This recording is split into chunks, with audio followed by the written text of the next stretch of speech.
Shalom, jumpa lagi dengan saya Karniliati. Saya akan menampilkan video pembelajaran saya dengan materi arti bertobat pada kelas 5 SDN 11 Tertung Sintang, Kabupaten Sintang, Kalimantan Barat. Selamat menyaksikan.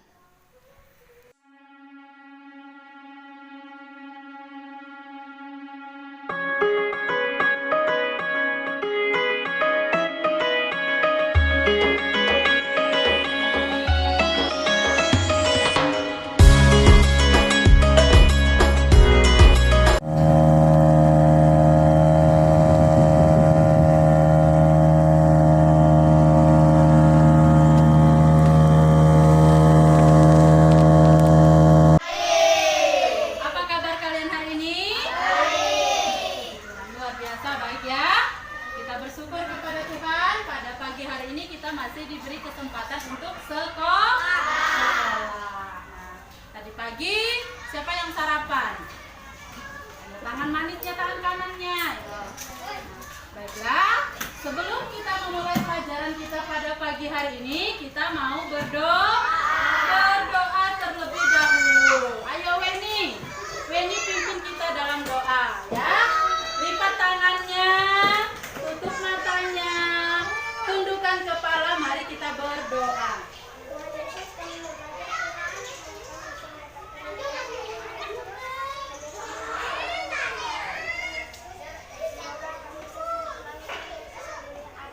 Amin. Puji Tuhan. Ingat, materi kita hari ini tentang apa arti bertobat. Nah, terdapat dalam kitab Lukas pasal 15 ayat 11 sampai 32. Kita mau baca Alkitab dulu. Lukas pasal 15 ayat 11 sampai 32. Kita baca ayat 11 sampai ayat yang ke-17 saja. Ya.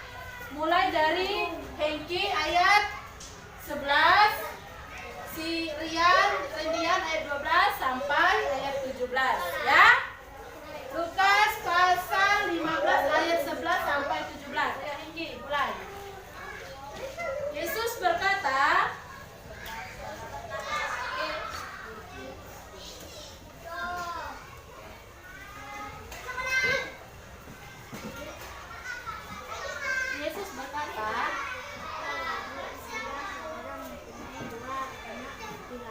ya, ayat 12, Rendian. Kata yang bungsu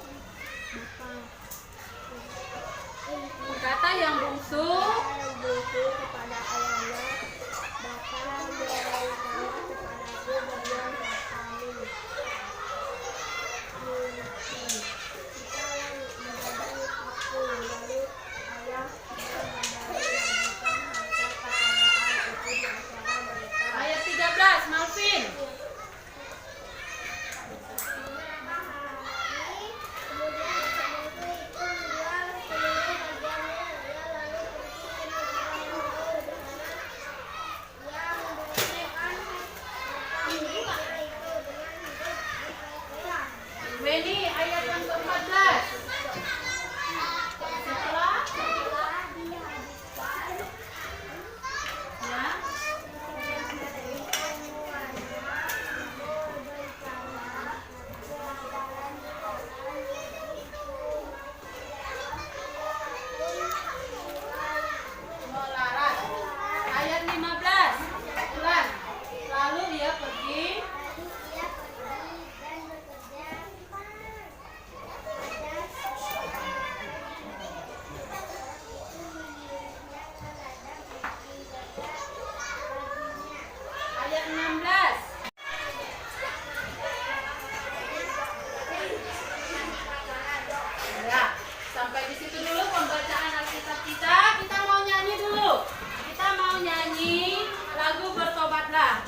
pendapatmu apa arti bertobat? Ya, siapa yang bisa jelaskan? Ya? Ya. Apa bertobat? Ayo. Ayo. Apa yo? Siapa yang bisa jawab? Paula? Nah, yo, baca. Apa? Pertobatan berarti Ayo, satu aja, ulang dulu, ulang. Bertobat adalah pertobatan berarti perubahan pikiran disertai dengan penyesalan dan perubahan perilaku. iya, dah sampai itu.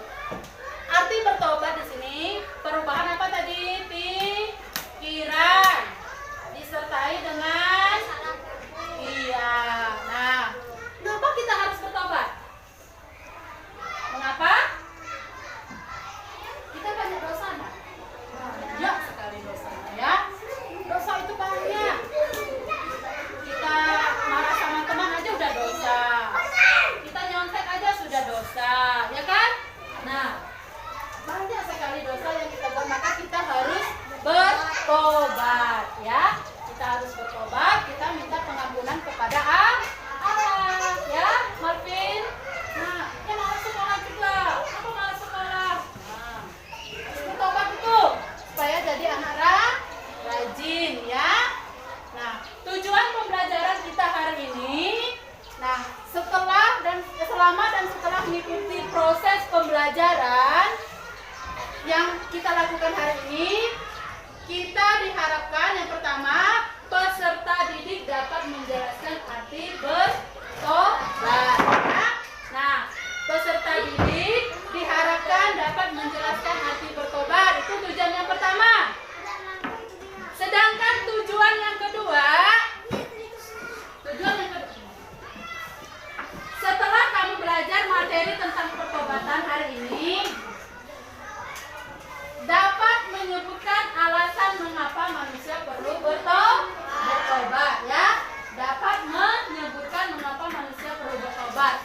Nah, yang ketiga, tujuan kita belajar tentang pertobatan hari ini menyatakan tekad untuk selalu mau bertobat. Nah, Ibu tadi udah bilang banyak sekali dosa yang kita buat sehingga kita perlu bertobat. Nah, yang keempat, tujuan pembelajaran kita hari ini yaitu tentang mendaftarkan contoh perubahan cara hidup sebagai manusia yang sudah bertobat. Nah, setelah kita bertobat, bagaimana cara hidup kita? Apakah masih seperti yang dulu? Masih mau mencuri? Apakah masih mau menyontek?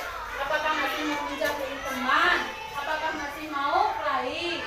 Semuanya kita ubah menjadi hidup yang lebih baru, menjadi lebih baik, ya. Nah, itu tujuan pembelajaran kita hari ini. Nah, coba lihat gambar. Kira-kira itu siapa? Siapa itu?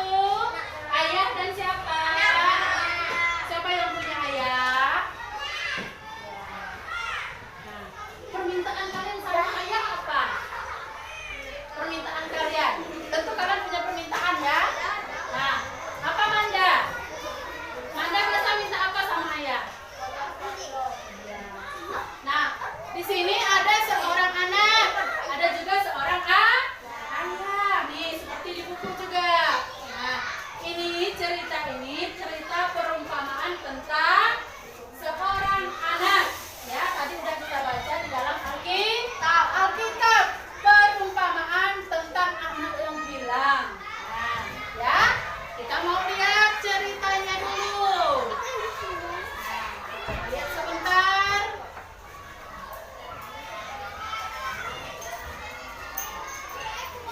Sebelum kalian lanjut nonton videonya guys, kalian klik dulu tombol subscribe di bawah. Aku kasih waktu 5, 4, 3, 2, 1. Terima kasih, enjoy. Seseorang memiliki 2 anak.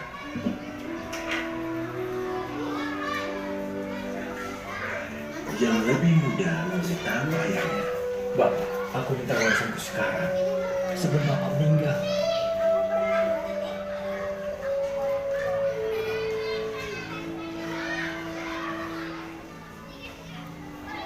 maka bapaknya setuju untuk membagi kekayaannya kepada kedua anaknya.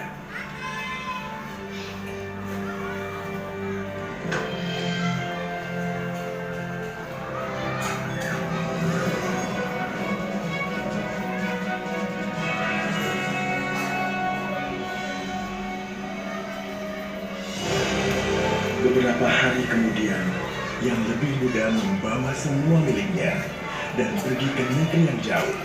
Dan ia menghabiskan semua uangnya dengan foya-foya.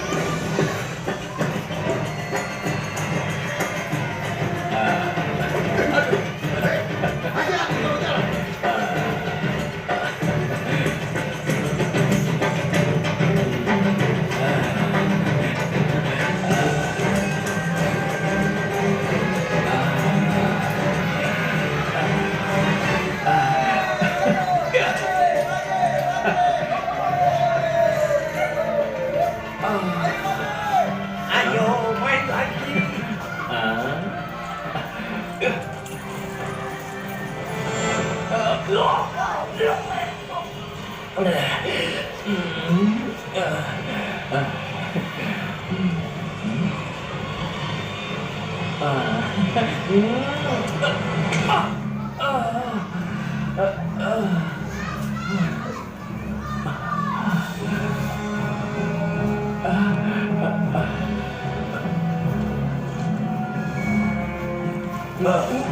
Kembalikan. Pencuri, pencuri.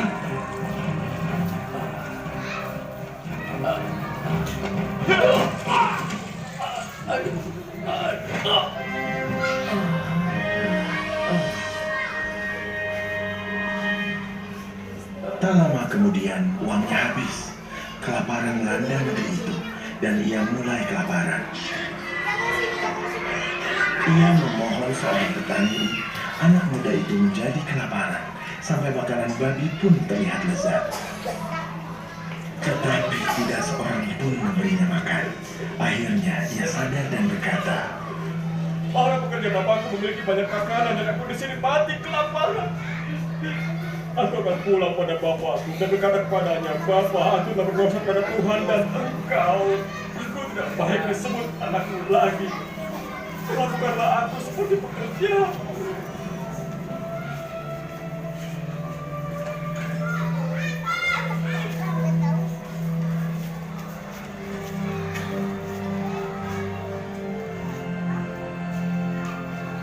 tetapi saat ia masih di kejauhan, bapaknya melihat dia dan berbelas kasihan padanya.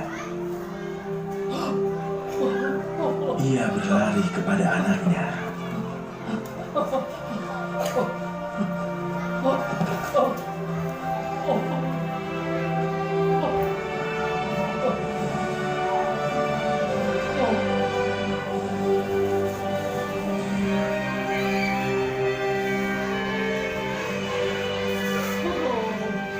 Dan ia memeluk dan menciumnya.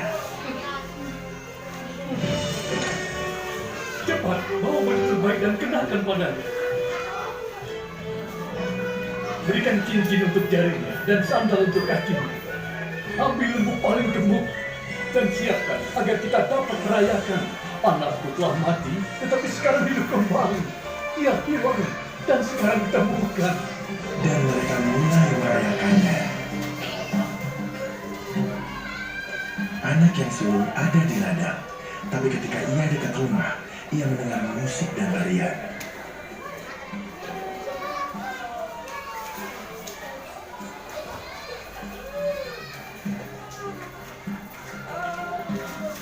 Apa yang terjadi di sini? Adikmu telah pulang dengan selamat dan bapakmu menyuruh kami menyembelih lembu terbaik. Anak yang sulung begitu marah sehingga tidak ingin masuk ke rumah. Bapaknya keluar dan memintanya untuk masuk. Selama bertahun-tahun aku bekerja untukmu seperti seorang budak dan selalu taat padamu. Tapi bapak tidak pernah menyembelih bahkan kambing kecilku agar aku bisa berpesta dengan teman-temanku. Anak bungsumu telah menghabiskan uangmu dan sekarang ia pulang. Bapak menyembelih lembu terbaik untuk merayakannya. Hah!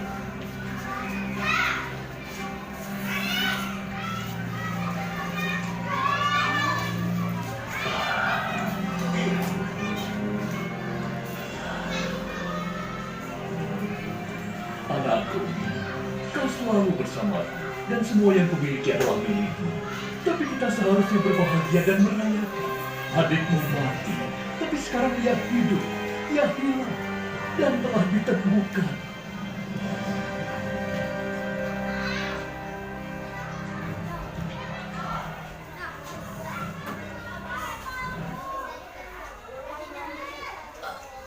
Nah, kalian sudah menyaksikan video tentang apa tadi? Anak yang hilang, ya. Nah, tadi dalam video tersebut, kira-kira apa yang ada di gambaran kalian? Di kepala kalian itu apa? Tersebut, kira-kira apa yang ada di gambaran kalian? Di kepala kalian itu apa? Ada berapa orang anak? Yang satu anak bungsu. Nah, anak yang keberapa yang minta harta sama ayahnya? Nah, setelah anak bungsu minta harta, dia pergi ke negeri yang sangat jauh sekali. Hidupnya berfoya-foya. Tahu foya-foya? Suka-suka. Ya traktir temannya, dia habiskan uang orang tuanya, dia minta harta sama ayahnya lalu dia pergi, dia habiskan uangnya. Nah, suatu ketika dia kehabisan uang. Dia lapar. Pernah merasa lapar? Ayo, siapa yang pernah merasa lapar? Sebentar lagi kita makan, ya. Kalau pernah merasa lapar, tentu keinginan untuk makan, tetapi makanan tidak ada. Nah, sementara uangnya habis, dia tidak punya apa-apa lagi. Pergi dia ke seorang hamba yang pekerjaannya sebagai penjaga babi. Yang jaga babi, umpan babi. Pernah umpan babi tidak? Nah, dia lihat makanan babi. Ini sekali, aku dilapar. Ini makan seperti babi. Dia berpikir di rumahnya padahal banyak makanan. Bahkan di rumahnya itu segala pengawal, segala pembantu banyak, persediaan makanan banyak. Tapi karena dia sudah menghabiskan hartanya, menghamburkan uangnya, jadi tidak punya uang. Nah, ibu mau bertanya, kenapa anak yang bilang itu pasti pulang ke rumah ayahnya? Nah, takut dia. Kira-kira apa mau dari anakku lagi? Ya enggak? Karena sudah apa? Udah menghabiskan uang, udah meminta apa? Nah, terus bagaimana cara anak itu mengakui kesalahannya? Dia minta apa? Loh, minta maaf, minta ampun sama ayahnya, ya? Memaafkan enggak ayahnya? Ya, sebagai seorang ayah tentu memaafkan anaknya walaupun anaknya sudah berbuat salah. Sudah banyak kesalahan yang anaknya lakukan. Nah, jika kamu melakukan kesalahan seperti anak yang dalam kisah anak yang hilang ini, bagaimana perasaanmu? Bagaimana muka sedih? Ya, tentu sedih ya. Kalau kita berbuat salah, apa yang kamu lakukan? Berusaha memperbaiki diri. Nah, hal apa yang kamu pelajari dari kisah tentang perumpamaan anak yang hilang tadi? Tentu apa? Anak tersebut bertobat, ya. Nah, buka halaman 14. Kita akan mengetahui apa itu kata bertobat, pertobatan, dan bagaimana apa yang bisa kita lakukan. Nah, dalam perjanjian baru maksudnya ya Alkitab, ya. Nah, kata bertobat itu artinya perubahan apa ini? Pikiran, ya. Perubahan pikiran disertai dengan penyesalan, disertai dengan apa? Tingkah laku kita. Nah, pikiran kita berubah, tingkah laku kita berubah, kita menyesal dari semua perbuatan kita. Ada 3 hal yang mendasari kita bertobat. Yang pertama, pikiran kita harus kita ubah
mengingatkan bahwa orang bertobat, Tuhan Yesus mengingatkan pada setiap orang bertobat bahwa kerajaan Allah sudah dekat. Tentu kita harus mau bertobat. Kita baca sama-sama Kisah Para Rasul pasal 3 ayat 19. 1, 2, 3. Karena itu sadarlah dan bertobatlah supaya dosamu dihapus. Ulangi lagi. 1, 2, 3. Karena itu dan bertobatlah supaya dosamu dihapus. Ya, nah, kita harus bertobat kalau kita mau dosa kita dihapuskan. Ya, tentu cerita tentang anak yang hilang, cerita tentang orang-orang yang berbuat dosa, bersalah, mengingatkan kita untuk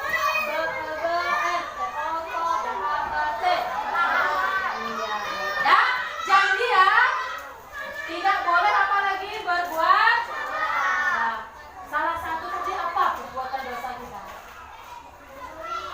Ya, apa lagi? Apa lagi?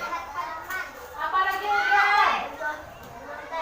Iki, Marvin, Nanda, apa lagi perbuatan-perbuatan dosa yang hati Tuhan sedih? Apa ayo? Berkata kasar? Termasuk tidak? Iya. Menyakiti hati orang tua? Menyakiti hati guru? Teman? Ya, itu semua perbuatan dosa yang harus kita ubah. Kita tidak boleh melakukan hal seperti itu lagi. Ya, kita harus bertobat supaya hidup kita lebih baiklah, supaya hidup kita menjadi baik, menjadi anak hebat, anak baik ya. Nah, jadi kesimpulan pelajaran kita hari ini, bertobat artinya apa tadi? Menyesali apa?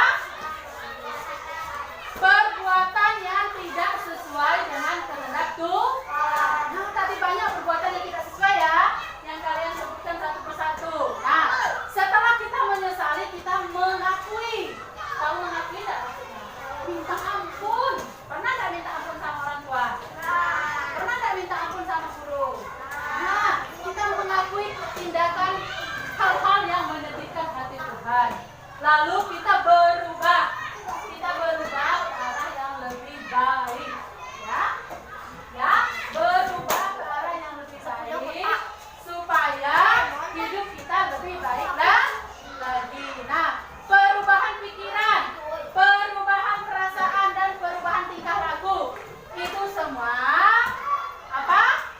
Kita lakukan supaya kita menjadi anak baik.